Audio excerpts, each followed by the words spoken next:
Guys, welcome back to some more AFK Arena. Today we're over on the YouTube account and we are checking up the brand new event which is up right now, the Heroes of Esperia. Now this is a PvP event. Make sure you know it does use martial ratings. So what does that mean, guys? All of the heroes are set to 240. Make sure you do have gear on there that has faction bonuses. So includes faction bonuses, you can see right there. Signature items are kept, elder trees are kept, oaken furniture are kept, artifacts are gone, unions are gone, engraving is kept. Now, when it comes to the Heroes of Esperia, when it comes to PvP in general, it is considerably different than the meta formations that we see within the campaign. So I'm going to go through a couple teams in here that I am going to use within the Heroes of Esperia. Now, one other thing to really keep in mind with this event, guys, is this buff right here.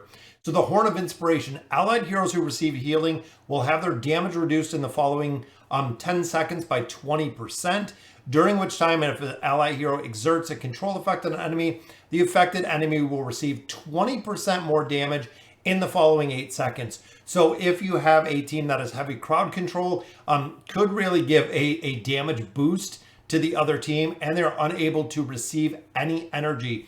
Now, this does change a little bit of the formations. A lot of the formations that we look at or that we really build are just based on, you know, the PvP itself, the Legends Championship tournament, things of that nature, which is what I'm going to look at. So heroic rewards, of course, there are frames. We've already got the first two, saving up all of our points to get another one. Season rewards are what you really want to look at. If you end in that top 100, guys, you are picking up 20 Stargazer cards, which I absolutely love.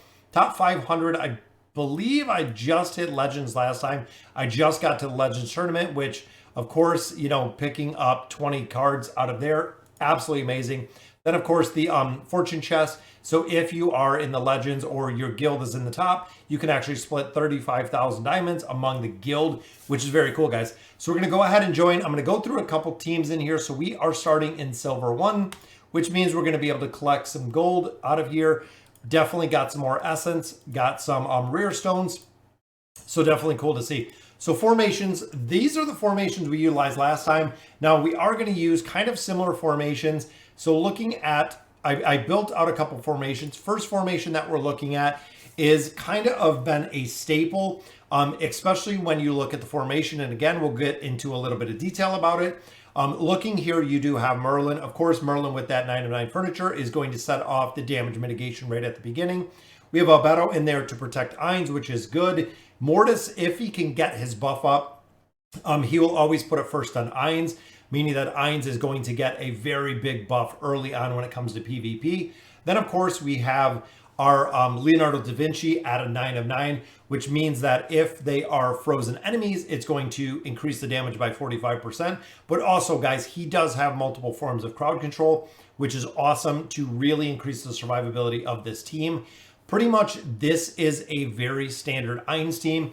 We've seen a couple variations of this, including some with uniquely enough, which I do not have very much detail, but a lot of players are actually running Treznar within this formation.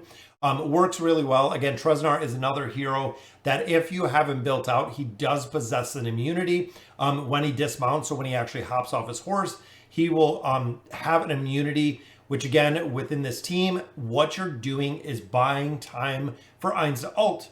Same as the case with Albedo. Albedo is another hero that is going to provide the immunity. Again, providing time for Ainz to ult. That is really what you want to focus on with this particular formation. Now, the second formation, this is one we actually ran last time. Ullard was not too successful with that.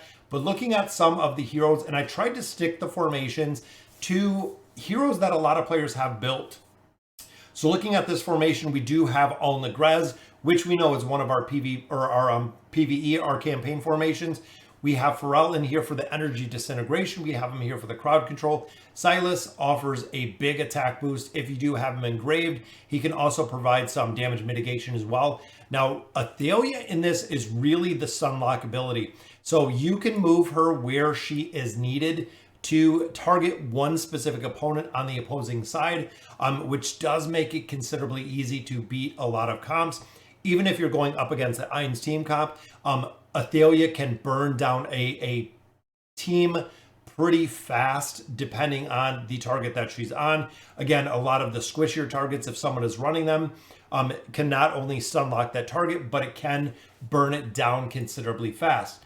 Now, the third one, we kind of ran the Thorin cheese, which has been updated a little. You'll see with the abilities that we have in here from a star.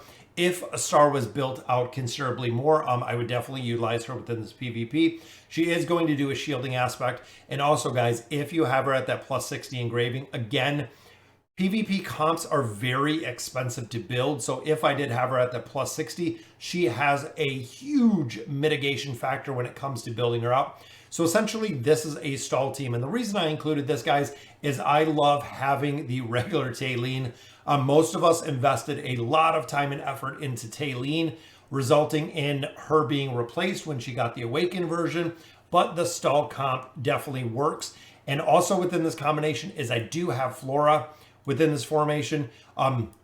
My Flora is built out, guys. We have the 9 of 9 furniture. We have the plus 30 signature item. So we have Thorin buying time. We have Taylene, which will come to life, trying to keep Flora again up in the air. Kelthar is going to place heroes right around Thorin. Then a star for the damage mitigation. And a star is also untargetable when she's in the air. So when she actually ults and she does her little fire thing, she is untargetable. So a majority of the heroes will actually pile on Thorin, which is exactly what we want. A star will rain fire on them.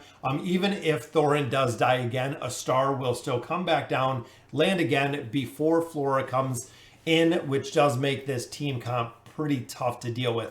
Now, last team comp we're going to look at, guys, and again, really looking at a lot of heroes that players have built, is builds with Lucretia. So again, a little bit different, short of the PvP 5 pull or the PvE 5 pull that we see her in. Some of the team comps, such as with Aziz, because Aziz is a mana battery, also does attack rating reduction, also does locks out ultimate abilities, allowing Lucretia to get up. Now, Helios definitely not going to be strong enough within this formation. Again, some of the variations in here, people have ran with Desira to keep this entire team up. Of course, we have the twins here for the super cycle for pretty much the mitigation. So the three teams that I'm going to be running, again, running the Ainz team, and we'll see how it works, guys. And here we can always change it up with a couple different formations. I love the all Negrez, especially because, as you can see, everything except having the 9 of 9 furniture on Athalia is built out, and even most of them do have engraving, including the plus 60 on all Negrez and Athalia within this formation. And then this one, again, I'm being able to use Flora, since I don't actually utilize Flora for anything, I think is really cool to see. I do have Thorin, as you can see, completely maxed out there. Kelthar does have some furniture. Taylene is maxed out, so using Little Peanut in this formation, I could probably swap it out for another hero, but we're going to see how it looks, because you could look at a hero such as Theowen.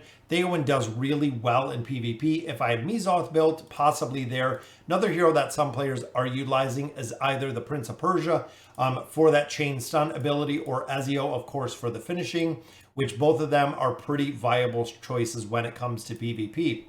So there we go, guys. So we leave our teams in here. You do get loot from this every single day, so make sure that you're picking up your daily loot. When you go ahead and you fight a battle, you'll see right down here, daily rewards left, 3 of 3. Make sure that you're picking up that loot, picking up that 3 of 3. You can see here, even in our last formations, we had the 5 pull. We ran the Alna Lucretia comp, was the one we ran in the last time. And then this one was actually the Ainz comp with Pharrell, because long before we had other heroes like Leonardo da Vinci. It's been a while since we've actually done this. So it looks like we do have a buff right here. When combined value of all formations, combat rating is equal to 1.5 times the enemy's damage will be increased by 15%, and tenacity is increased by 25%. The current combat rating is equal to 1.5 of the enemies. So it just seems like that's kind of cheating, I guess, with the Fortitude's Will. It's kind of crazy, because when you look over here, they don't get anything, but they're giving me a buff. So the chances of me actually losing within these teams are probably pretty minimal, because, again, of the heroes that they're giving me, or the buffs that they're actually giving me, within here. So we're going to go ahead. We're going to run with the star. I'm going to do one battle in here, guys. See exactly how it does. We know we can just power through these. Even looking at this team in particular, boom, we have Athalia and Isabella. Should be very easy to make quick work of that team. You want to make sure the placement of these heroes are good. And again, even looking at the level deficiency, shouldn't be any problem to go ahead and burn these teams down pretty quick, just because we do have the buff and we also do have the level advantage on this one, guys. So here, Athalia, there you go. Burned Isabella down in a second, which we knew exactly would happen. Again, trying to kind of bridge the both is what I've kind of been doing, is trying to bridge some of my heroes. Most of you know that I'm not very big into PvP, but trying to bridge some of the PvE heroes, such as Olnegrez, into PvP, which I know some of them do translate pretty well, but there's also a big group of them that do not translate to anything, and some of the heroes within PvE do not go to PvP. So also some of the big heroes, guys, that I just want to share with you really quick, that we've actually seen in a lot of PvP formations. Of course, Zolrath with a 3 of 9 furniture. We have again seen in a lot of PvP formations. Some of the heroes that I do not have built out that are really work well in PvP formations. Of course, Zafriel. Zafriel, we know ever since he's been released with Lucretia, does absolutely amazing within PvP formations. We've actually seen a couple played in here with Mishka. So Mishka, guys, a very strong hero when it comes to PvP formations, which is the same that can be true said with Taylene. Taylene, guys, we have seen in a lot of different formations. A star we have seen in a lot of formations. Treznar, again, we've seen him in similar formations to go ahead and use them. But again, a lot of the heroes that we've talked about are not making it into the campaign and not making it into progression. So they do fall considerably down a tier list unless you are very heavy focused in the PvP aspect, which I know a lot of players are. So guys, let me know in the comments what you guys think. Let me also know what teams you are utilizing for PvP so I can make sure I win when I go ahead and face you. Just kidding, guys. Again, I'm not too big into PvP. I push it as much as I can. And the main reason is all of the rewards that I get out of there to continue progression through the campaign. So again, guys, let me know in the comments what you guys think. And as always, thank you guys for watching.